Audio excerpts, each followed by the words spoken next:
Hello students, welcome on my YouTube channel Physics by Pradeep Kumar. In this video, we discuss about a very important topic related to the competition examinations. Okay, and the topic is potential energy of an electric dipole in an external electric field.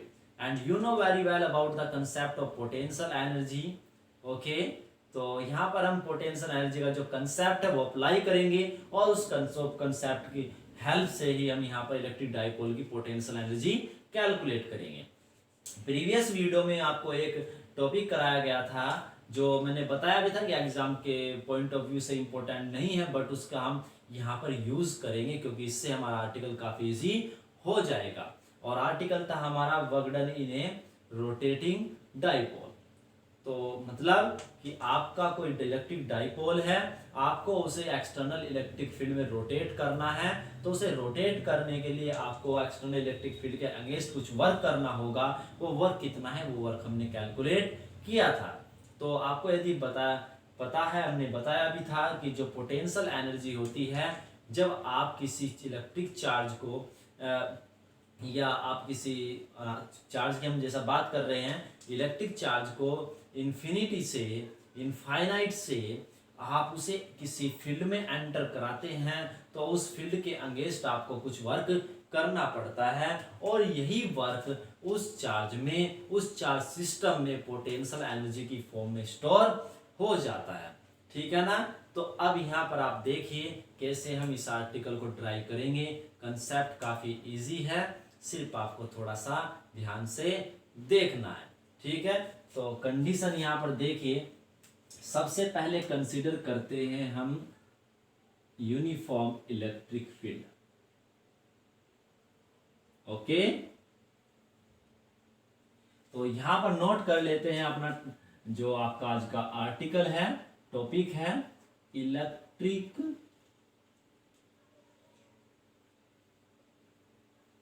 Potential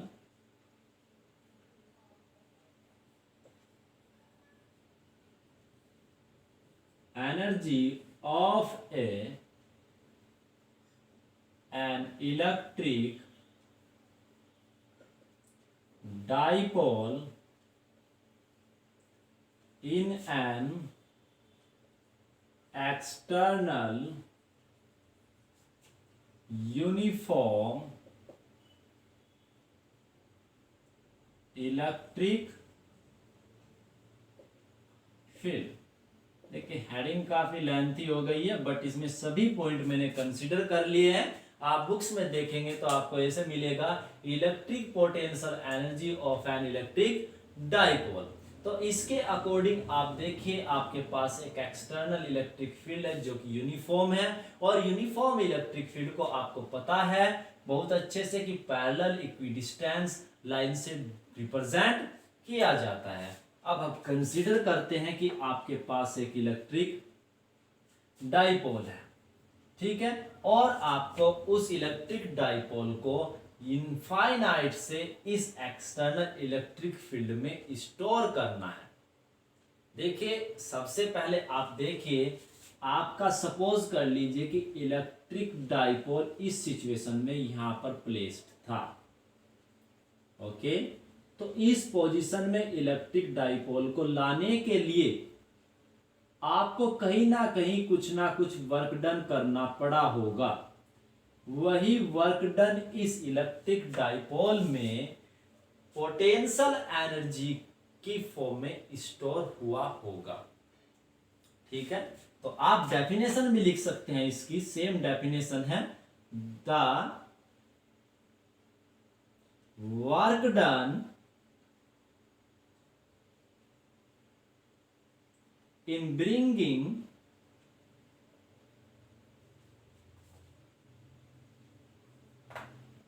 a dipole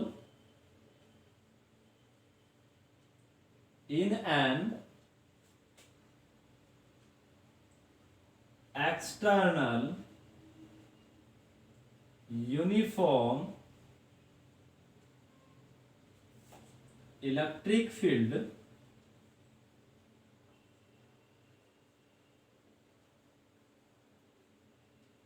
in its position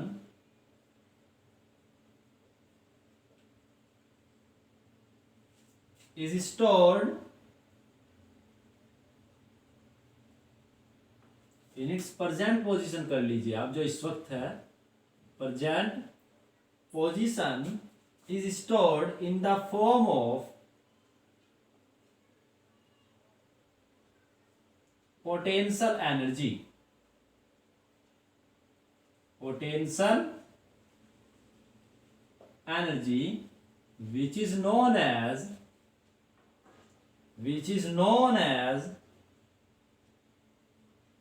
electric potential energy of an electric dipole, okay, which is denoted by U, okay। देखिए यहां पर इसे calculate करने की to different situations है, methods है। एक method होता है आपका ज्योमेट्रिकल मेथड और एक होता है आपका, अभी यहां पर मैथमेटिकली मैं निकाल कर दिखाऊंगा आपको। तो ज्योमेट्रिकल मेथड थोड़ा ओल्ड हो गया है और उसे यूज करना आप ये कह सकते हैं कि बायोलॉजी वाले स्टूडेंट्स को थोड़ा सा डिफिकल्ट होता है।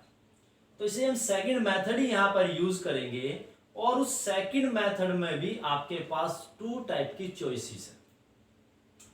जो पहली चॉइस हुआ करती थी पहले बुक्स में, वो क्या थी कि आपका जो इलेक्ट्रिक डाइपोल है वो पहले कहीं इस तरीके से इनफाइनाइट से लाया गया होगा parallel to the electric field, okay, और फिर कहीं उसे रोटेट किया होगा। बट अब अनदर अल्टरनेट इसका अवेलेबल है जो काफी इजी भी रहता है और थोड़े स्टेप भी कम हो जाते हैं। तो सेकंड इस मेथड होता है कि आप इलेक्ट्रिक डाइपोल को perpendicular to the electric field, इस इलेक्ट्रिक फील्ड में एंटर करते हैं। अब उससे बेनिफिट क्या होगा वही यहां पर डिस्कस करेंगे, ओके। तो अब आपको यदि पोटेंशियल एनर्जी निकालनी है तो आपको वर्क डन कैलकुलेट करना होगा, और वर्क डन कैलकुलेट करना किस तरह होगा कि पहले आपको इलेक्ट्रिक डाइपोल को इनफाइनाइट से परपेंडिकुलरली यहां पर लाना है इसकी प्रेजेंट पोजीशन की पोजीशन पर, और फिर उसे आपको क्या करना है, रोटेट करना है। क्या करना है, रोटेट। सपोज कर लीजिए कि आपका जो इलेक्ट्रिक डाइपोल था वो कहीं इस तरीके से यहां पर लाया गया था, ठीक है, ये इधर से। तो ये आपका इलेक्ट्रिक डाइपोल, यहां पर मैं डॉटेड आपको दिखा देता हूं। तो पहले आपका इलेक्ट्रिक डाइपोल ये था यहां पर, जिसे यहां पर प्लस क्यू चार्ज और यहां पर आपका माइनस क्यू चार्ज। आपको पता है कि एक्सटर्नल इलेक्ट्रिक फील्ड की यहां वैल्यू ई है और इसका कुछ ना कुछ इलेक्ट्रिक डाइपोल मोमेंट होगा जिसे हम नाम दे देते हैं पी, और इसकी जो डायरेक्शन होती है वो minus Q two plus Q होती है, ये आपको कंफर्म है। तो यहां पर अभी आगे चलकर हम देखते हैं कि ऐसे परपेंडिकुलरली हम इधर से इधर की ओर लेकर आ रहे हैं ऐसे। तो आपको पता है कि इनफाइनाइट पर तो इन पर इलेक्ट्रिक फील्ड का कोई इफेक्ट नहीं पड़ेगा, बट जैसे ही ये इस इलेक्ट्रिक फील्ड में एंटर करेंगे, देखिए फील्ड यहां तक नहीं है, ये फील्ड आपका इनफाइनाइट तक है, ओके। तो जैसे ये यहां पर इस फील्ड में एंटर करेंगे तो उस कंडीशन में क्या होगा कि इस प्लस क्यू चार्ज पर भी फोर्स अप्लाई करेगा एक्सटर्नल इलेक्ट्रिक फील्ड और माइनस क्यू चार्ज पर भी, ठीक है ना। तो अब आप बताइए according to the definition of electric force, electric field is defined as the ratio of the force acting on the test charge to the test charge, okay, that is electric field is defined as E equals to F by Q in vector form, E vector F vector by Q. Here is positive charge Q, so there is plus Q, that means F equals to plus QE, that is the direction of electric force will be same as the direction of electric field, and the direction of electric field is left to right. So if at that time the electric dipole is in the field, then it experiences an electric force F in this direction. Okay, magnitude is same. And now for negative charge, this will be like that. That means the direction of electric force will be the opposite direction of electric field. That means the direction of electric field will be right to left, because electric field is right, left to right. So that is electric force acting on negative charge minus q is F towards left. Both forces are same but in opposite direction. तो इस प्रकार हम ये कह सकते हैं कि minus Q charge को फील्ड अट्रैक्ट करता है और प्लस क्यू चार्ज को रिपेल करता है। तो जितना इनफाइनाइट से आपका प्लस क्यू चार्ज डिस्प्लेस हुआ इस पोजीशन तक, उतना ही माइनस क्यू हुआ। तो इसके अगेंस्ट जितना प्लस क्यू चार्ज वर्क करेगा, उतना ही माइनस क्यू के कारण वर्क उसे प्राप्त हो जाएगा। ठीक है, यदि वर्क डन, इसके यहां पर वर्क डन पॉजिटिव है तो यहां पर वो निगेटिव होगा। That means total work done at that time will be 0। और ऐसे ही चलाते चलाते जब हम यहां तक लाएंगे परपेंडिकुलरली इस पोजीशन तक, तो इस पोजीशन पर भी आपका जो वर्क डन होगा वो कितना होगा? 0। कितना होगा? 0 होगा। तो इसका मतलब ये हुआ कि यदि हम परपेंडिकुलरली इसे एंटर कराते हैं तो एक कंडीशन तो हमारी सॉल्व हो गई कि हाँ, यदि हम परपेंडिकुलरली से इनफाइनाइट से इस पोजीशन तक लेकर आते हैं तो हमें कोई वर्क नहीं करना पड़ेगा। तो मैं इसे नाम दे देता हूं यहां पर ए, और ये बन गया आपका बी। ठीक है ना? तो ये आपका बी हो गया पॉइंट और ये आपका हो गया ए। अब हमने इसे रोटेट किया। सपोज कर लीजिए जो आपने रोटेशन लिया वो कितना है आपका? थीटा का, अलोंग दिस डायरेक्शन। ओके ना? Clockwise direction. तो ये सपोज कर लीजिए कि आपकी B dash A dash position. ठीक है ना? So we can say that here total work done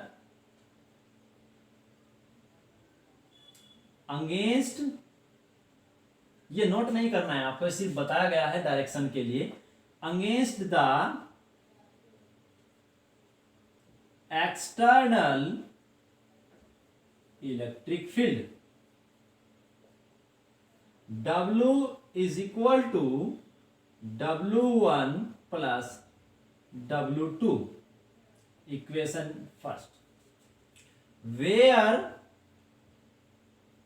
W1 is equal to work done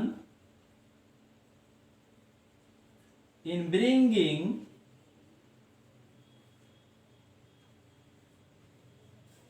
electric dipole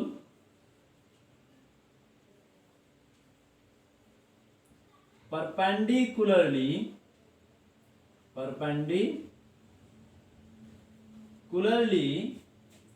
from infinite to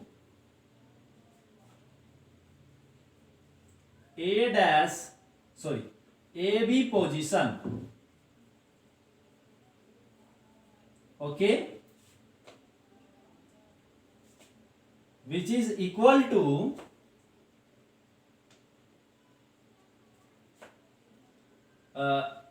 directly लिख सकते हैं यदि आप कहे तो, अदरवाइज आप कैलकुलेट करके भी दिखा सकते हैं, कोई प्रॉब्लम नहीं है। वो थोड़ा सा कॉम्प्लिकेटेड हो जाएगा। तो ये आपकी टर्म हो जाएगी 0। ओके, क्लियर है ना? कैसे हुआ? सिंस वर्क डन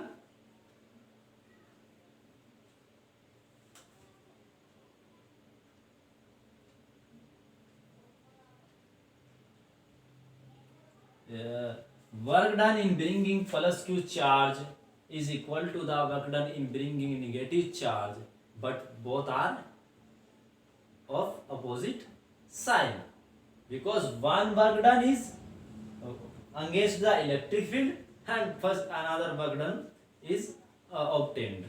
ओके, तो एक वर्क डन तो हमारे द्वारा किया जा रहा है यहाँ पर, और एक हमें मिल रहा है जो कि किसके कारण है, इलेक्ट्रिक फील्ड के कारण। ठीक है ना, चलिए तो लिख देता हूं मैं, since work done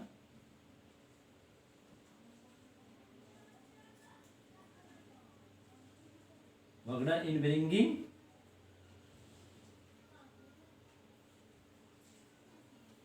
plus Q charge, है ना, is against electric field, and work done in bringing minus q charge is done by source electric field. Okay, so I think clear हो गया होगा आपको ये पॉइंट। अब चलते हैं नेक्स्ट पॉइंट पर, वेयर W2 इज वेयर। देखिए मैं आपको पहले बोल रहा हूं कि टॉपिक थोड़ा सा कंसेप्चुअल है, बाकी टॉपिक में है कुछ नहीं। अब चलते हैं W2 पर, तो W2 क्या है आपका, W2 इज इक्वल टू, अब इसे रोटेशन में कितना वर्क डन हुआ, W2 is work done in rotation, work done क्या कह सकते हैं, work done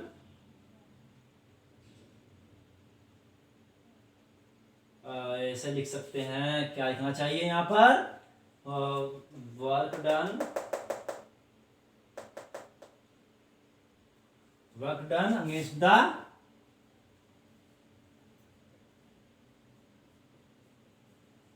electric field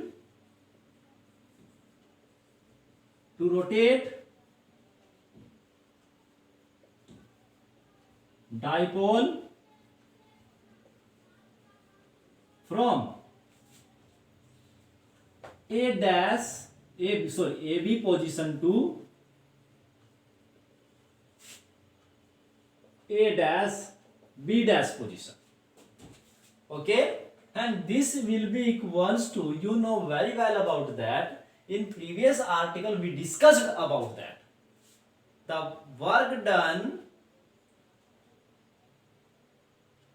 to rotate an electric dipole in external electric field is equal to PE cos theta 1 minus cos theta 2.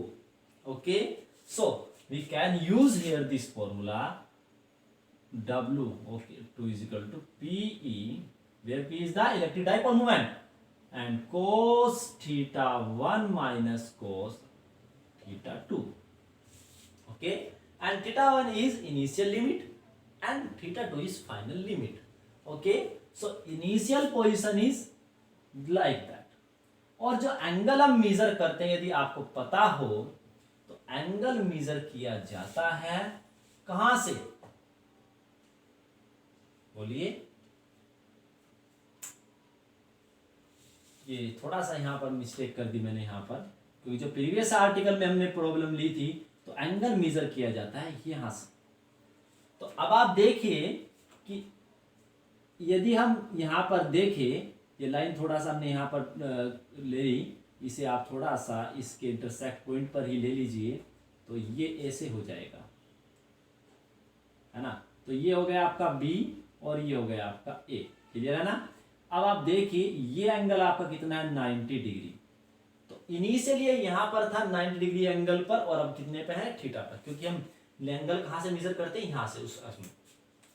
तो यहां put कर दीजिए value PE cos 90 degree minus cos theta, and this will be equals to PE, what is the value of cos 90 degree, is 0, minus cos theta is also equal to minus PE cos theta. Okay, So total work done using equation first. So total work done from equation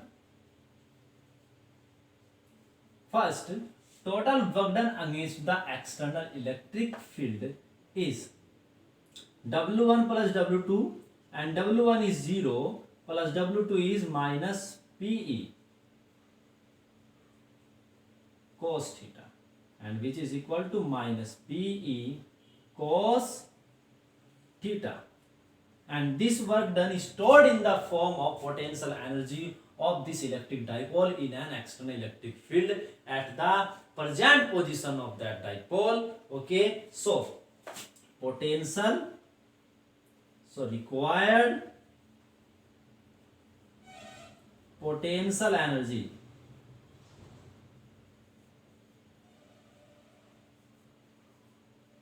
is U equal to minus PE cos theta, which is denoted by U theta, and theta means is that theta position at angle theta. Okay, तो आप इस point को remember कर लीजिए. And this expression is very very important on the point of view of competition examination and CBSE boards, because the electric potential energy doesn't constant but depends on theta. Here P and E both are constants for an electric dipole and given electric field, but theta varying because it depends on the position of that electric dipole, and you know very well the position of an electric dipole in an external electric field varying due to torque acting on that electric dipole. ठीक है, तो अब ये कैसे vary करती है ये हमें सिचुएशन जानना है. आपको हमेशा पता है कि इस पर जो फोर्स है वो इधर इधर की ओर तो रोटेट कर ये इस पोजीशन में आता है. तो कोई भी ऑब्जेक्ट बार बार डिस्टर्ब करने के बाद जिस पोजीशन में आता है उस पोजीशन को बोलते हैं उसकी इक्विलिब्रियम पोजीशन. और इक्विलिब्रियम पोजीशन भी आपकी टू टाइप्स की होती है. एक होता है स्टेबल इक्विलिब्रियम, एक होता है अनस्टेबल इक्विलिब्रियम. अब आप मीनिंग समझिए. स्टेबल इक्विलिब्रियम ये है, जैसे मैं यदि इसे डिस्टर्ब करूं तो दोबारा से इसी पोजीशन में, जैसे डिस्टर्ब करूं दोबारा इसी पोजीशन में, तो इसे बोलते हैं स्टेबल इक्विलिब्रियम या नेचुरल इक्विलिब्रियम. अब दूसरा इक्विलिब्रियम आपका इस टाइप का हो गया कि आप इसे यहाँ पर रोक सकते हैं. मेरे पे रुक नहीं रहा है ऐसे, आप इसे रोक सकते हैं. यहाँ पर ये खड़ा हो सकता है, बट इसे आप जैसे थोड़ा सा डिस्टर्ब करोगे तो तुरंत ये गिर जाएगा. इक्विलिब्रियम है बट अनस्टेबल है. तो ये ऑलवेज इसी सिचुएशन में आ रहा है, तो इसलिए इसकी पोजीशन ये वाली कौन सी पोजीशन है? Stable equilibrium. ठीक है ना. अब स्टेबल इक्विलिब्रियम कहाँ पर होगा? कोई भी ऑब्जेक्ट स्टेबल कहाँ पर होगा? देखिए, जब आप ऑब्जेक्ट को ऊपर लेकर जाते हैं तो वो वहां पर स्टेबल नहीं होता, अर्थ सरफेस पर होता है. क्यों होता है अर्थ सरफेस पर? क्योंकि वहां पर उसकी पोटेंशियल एनर्जी मिनिमम होती है. तो जहां पर उसकी पोटेंशियल एनर्जी मिनिमम है वहां पर वो मोर स्टेबल है. तो ऐसे पॉइंट्स को बोलते हैं, ऐसी सिचुएशन को बोलते हैं नेचुरल और स्टेबल इक्विलिब्रियम. ठीक है. तो अब आप देखिए एट थीटा पोजीशन, मैं इसके वेरिएशन देखता हूं. स्पेशल केसेस,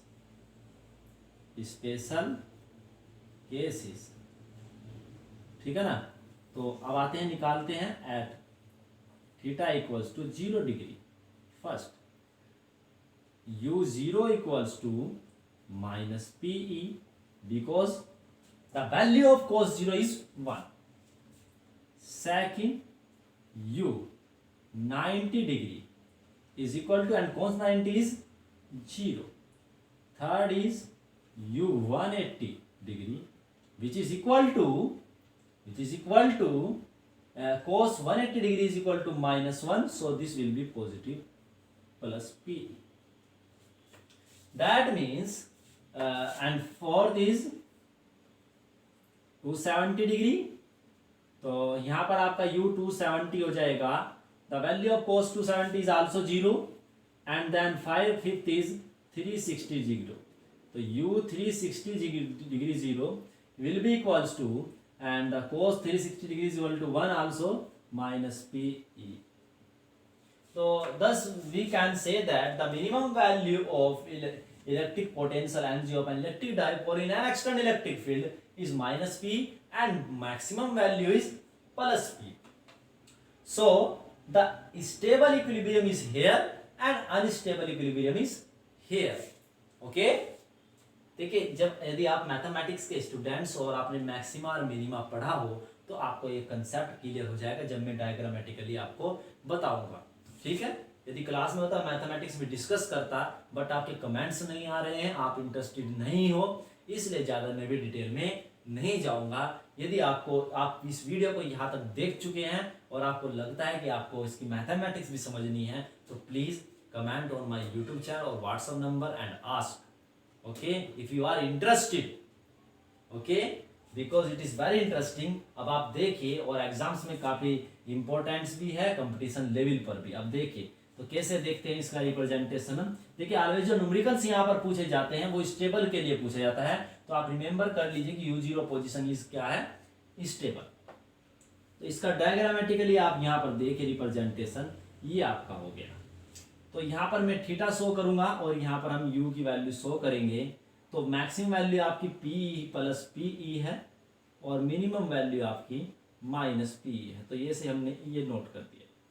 ये मान लीजिए आपका 0 एंगल है, यहाँ पर आपका सपोज कर लीजिए 90 डिग्री है, यहाँ पर आपका 90 डिग्री, यहाँ पर आपका 180 डिग्री और यहाँ पर आपका 270 डिग्री, यहाँ पर आपका 360। ये वन साइकिल हो गई आपकी। तो 0 डिग्री पे आपकी वैल्यू minus P, that means here, and 90 degree पर आपकी 0, दैट इज हेयर। 180 पर आपकी प्लस पी है, दैट मीन्स आपकी वैल्यू यहाँ पर हुई, ठीक है ना। एंड 270 पर अगेन 0 एंड 360 पर अगेन आपको क्या मिली थी, ये आपकी निगेटिव वैल्यू। तो इस तरीके से हम ये कह सकते हैं कि आपकी कुछ साइकिल इस तरीके से मूव करी होगी।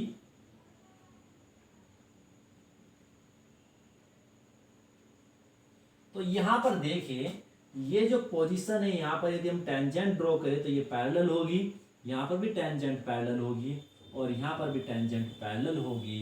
तो जहां पर टेंजेंट पैरेलल होता है, आपने यदि इंक्रीजिंग और डिक्रीजिंग मेथड्स पढ़े होंगे मैथमेटिक्स में, तो आपको यहाँ पर पता चल गया होगा कि ये वे पॉइंट्स है जिन पर आपको मैक्सिमा मिलता है या मिनिमा मिलता है। तो यहाँ पर आपको मिनिमा मिला इसलिए स्टेबल इक्विलिब्रियम है, और यहाँ पर आपका मैक्सिमा मिला इसलिए ये अनस्टेबल इक्विलिब्रियम है। यदि आपको स्टेबल इक्विलिब्रियम में पोटेंशियल एनर्जी पूछता है तो माइनस पीई, और यदि वो अनस्टेबल इक्विलिब्रियम में पूछता है तो वो आपकी होगी प्लस पी।